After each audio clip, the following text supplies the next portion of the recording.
5. What do I know of cultured ways, the guilt, the craft, and the lie? I who was born in a naked land, and bred in the open sky. The subtle tongue, the sophist guile, they fail when the broadswords sing. Rush in and die, dogs. I was a man before I was a king. The Road of Kings. Through the silence which shrouded the corridor of the royal palace stole 20 furtive figures. Their stealthy feet, bare or cased in soft leather, made no sound either on thick carpet or bare marble tile. The torches which stood in niches along the halls gleamed red on dagger, sword, and keen-edged axe. "Easy all!" hissed Ascalante. "Stop that cursed loud breathing, whoever it is!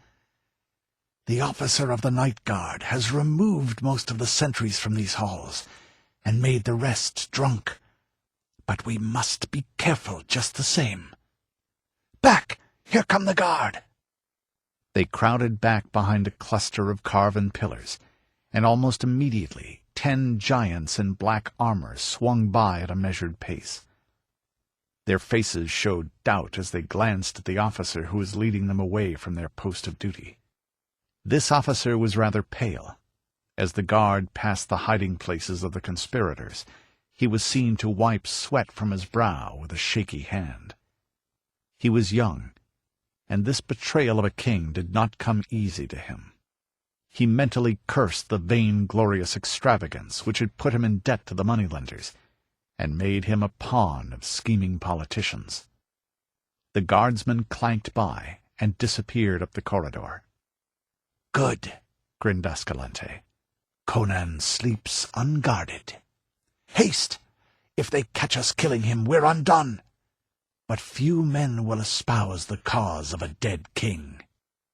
"Aye, haste!" cried Rinaldo, his blue eyes matching the gleam of the sword he swung above his head. "My blade is thirsty. I hear the gathering of the vultures. On!" They hurried down the corridor with reckless speed, and stopped before a gilded door which bore the royal dragon symbol of Aquilonia. "Grummel," snapped Ascalante, "break this door open." The giant drew a deep breath and launched his mighty frame against the panels, which groaned and bent at the impact. Again he crouched and plunged. With a snapping of bolts and a rending crash of wood, the door splintered and burst inward. "In!" roared Ascalante, on fire with the spirit of the deed. "In!"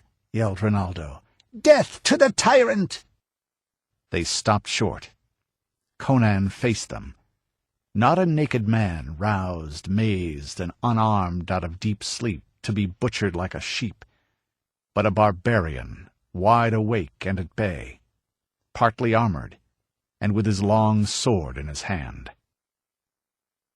For an instant the tableau held. The 4 rebel noblemen in the broken door, and the horde of wild, hairy faces crowding behind them, all held, momentarily frozen by the sight of the blazing-eyed giant standing sword in hand in the middle of the candle-lighted chamber. In that instant Ascalante beheld, on a small table near the royal couch, the silver scepter and the slender gold circlet which was the crown of Aquilonia, and the sight maddened him with desire. "In, rogues!" yelled the outlaw. "He is 1 to 20, and he has no helmet!" True, there had been lack of time to don the heavy-plumed casque, or to lace in place the side plates of the cuirass. Nor was there now time to snatch the great shield from the wall. Still, Conan was better protected than any of his foes except Volmana and Grommel, who were in full armor. The king glared, puzzled as to their identity. Ascalante he did not know. He could not see through the closed visors of the armored conspirators, and Rinaldo had pulled his slouch cap down above his eyes. But there was no time for surmise. With a yell that rang to the roof, the killers flooded into the room, Grommel first. He came like a charging bull, head down, sword low for the disemboweling thrust. Conan sprang to meet him, and all his tigerish strength went into the arm that swung the sword. In a whistling arc the great blade flashed through the air and crashed on the Bossonian's helmet. Blade and casque shivered together, and Grommel rolled lifeless on the floor. Conan bounded back, still gripping the broken hilt. "Grommel," he spat, his eyes blazing in amazement, as the shattered helmet disclosed the shattered head. Then the rest of the pack were upon him. A dagger point raked along his ribs between the breastplate and backplate. A sword edge flashed before his eyes. He flung aside the dagger-wielder with his left arm and smashed his broken hilt like a cestus into the swordsman's temple. The man's brains spattered in his face. "Watch the door, 5 of you!" screamed Ascalante, dancing about the edge of the singing steel whirlpool, for he feared that Conan might smash through their midst and escape. The rogues drew back momentarily, as their leader seized several and thrust them toward the single door, and in that brief respite Conan leaped to the wall and tore therefrom an ancient battle-axe which, untouched by time, had hung there for half a century. With his back to the wall, he faced the closing ring for a flashing instant, then leaped into the thick of them. He was no defensive fighter. Even in the teeth of overwhelming odds, he always carried the war to the enemy. Any other man would have already died there, and Conan himself did not hope to survive, but he did ferociously wish to inflict as much damage as he could before he fell. His barbaric soul was ablaze, and the chants of old heroes were singing in his ears. As he sprang from the wall, his axe dropped an outlaw with a severed shoulder, and the terrible backhand return crushed the skull of another. Swords whined venomously about him, but death passed him by breathless margins. The Cimmerian moved in a blur of blinding speed. He was like a tiger among baboons as he leaped, sidestepped, and spun, offering an ever-moving target, while his axe wove a shining wheel of death about him. For a brief space the assassins crowded him fiercely, raining blows blindly and hampered by their own numbers. Then they gave back suddenly.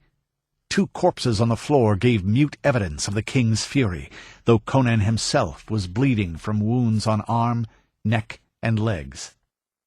"Knaves!" screamed Rinaldo, dashing off his feathered cap, his wild eyes glaring. "Do you shrink from the combat? Shall the despot live? Out on it!" He rushed in, hacking madly, but Conan, recognizing him, shattered his sword with a short, terrific chop, and with a powerful push of his open hand sent him reeling to the floor. The king took Ascalante's point in his left arm, and the outlaw barely saved his life by ducking and springing backward from the swinging axe. Again the wolves swirled in, and Conan's axe sang and crushed. A hairy rascal stooped beneath its stroke and dived at the king's legs, but after wrestling for a brief instant at what seemed a solid iron tower, glanced up in time to see the axe falling, but not in time to avoid it. In the interim, one of his comrades lifted a broadsword with both hands and hewed through the king's left shoulder-plate, wounding the shoulder beneath. In an instant Conan's cuirass was full of blood. Volmana, flinging the attackers right and left in his savage impatience, came plowing through and hacked murderously at Conan's unprotected head. The king ducked deeply, and the sword shaved off a lock of his black hair as it whistled above him. Conan pivoted on his heel and struck in from the side. The axe crunched through the steel cuirass, and Volmana crumpled with his whole left side caved in. "Volmana!" gasped Conan breathlessly. "I'll know that dwarf in hell!" He straightened to meet the maddened rush of Rinaldo, who charged in wild and wide open, armed only with a dagger. Conan leaped back, lifting his axe. "Rinaldo!" His voice was strident with desperate urgency. "Back! I would not slay you." Die, tyrant!" screamed the mad minstrel, hurling himself headlong on the king. Conan delayed the blow he was loath to deliver, until it was too late. Only when he felt the bite of the steel in his unprotected side did he strike, in a frenzy of blind desperation. Ronaldo dropped with his skull shattered, and Conan reeled back against the wall, blood spurting from between the fingers which gripped his wound. "In now and slay him!" yelled Escalante. Conan put his back against the wall and lifted his axe.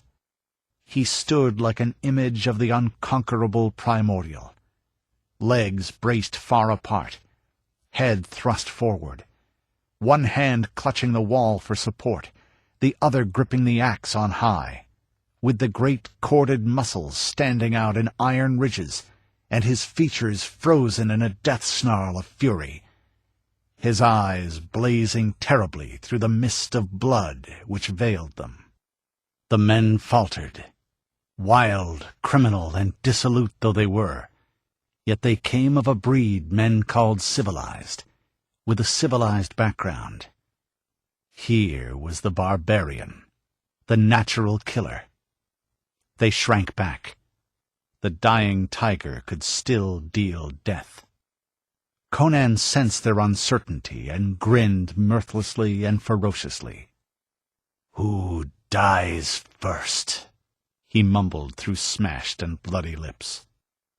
Escalante leaped like a wolf, halted almost in mid-air with incredible quickness, and fell prostrate to avoid the death which was hissing toward him.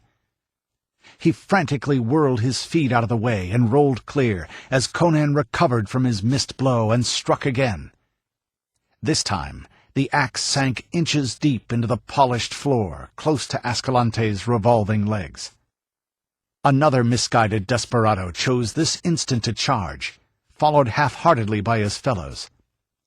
He intended killing Conan before the Cimmerian could wrench his axe from the floor, but his judgment was faulty.